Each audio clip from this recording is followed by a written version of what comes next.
I'm the only Palestinian American serving in Congress, Mr. Chair, and my perspective is needed here now more than ever.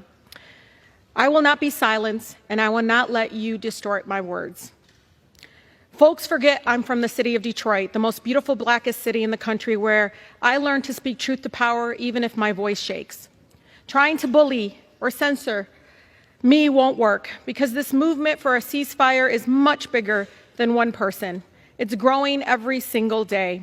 There are millions of people across our country who oppose Netanyahu's extremism and are done watching our government support collective punishment and the use of white phosphorus bombs that melt flesh to the bone. They are done watching our government, Mr. Chair, supporting cutting off food, water, electricity, and medical care to millions of people with nowhere to go. Like me, Mr. Chair, they don't believe the answer to war crimes is more war crimes.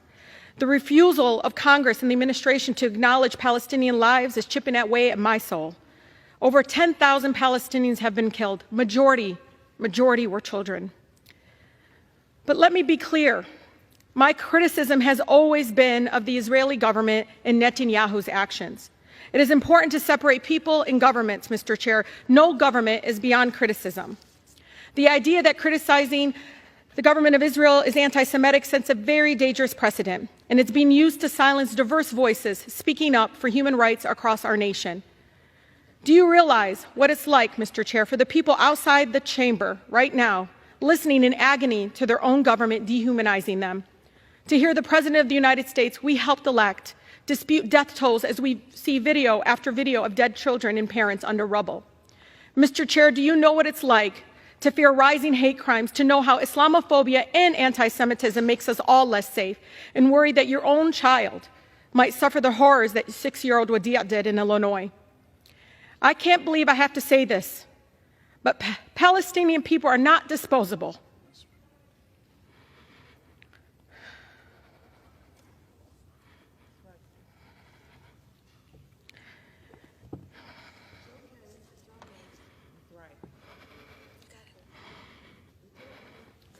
We are human beings,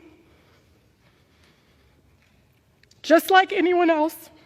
My city, my grandmother, like all Palestinians, just wants to live her life with freedom and human dignity we all deserve. Speaking up to save lives, Mr. Chair, no matter faith, no matter ethnicity, should not be controversial in this chamber.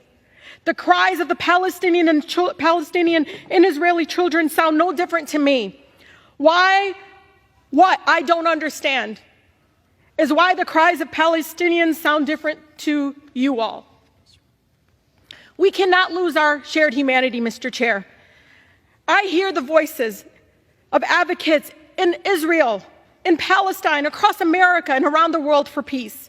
I am inspired by the courageous survivors in Israel who have lost loved ones, yet are calling for a ceasefire and the end to violence. I am grateful to the people in the streets for the peace movement, with countless Jewish Americans across the country standing up and lovingly saying, "Not in our name." We will continue to call for a ceasefire, Mr. Chair, for the immediate delivery of critical humanitarian aid to Gaza, for the release of all hostages and those arbitrarily detained, and for every American to come home.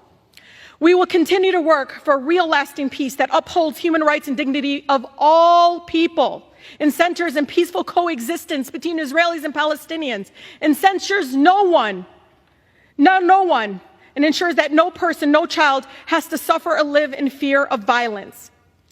71% of Michigan Democrats support a ceasefire. So you can try to censure me, but you can't silence their voices. I urge my colleagues to join with the majority of Americans and support a ceasefire now to save as many lives as possible. President Biden must listen to and represent all of us, not just some of us. I urge the President to have the courage to call for a ceasefire and the end of killings. Thank you, and I yield.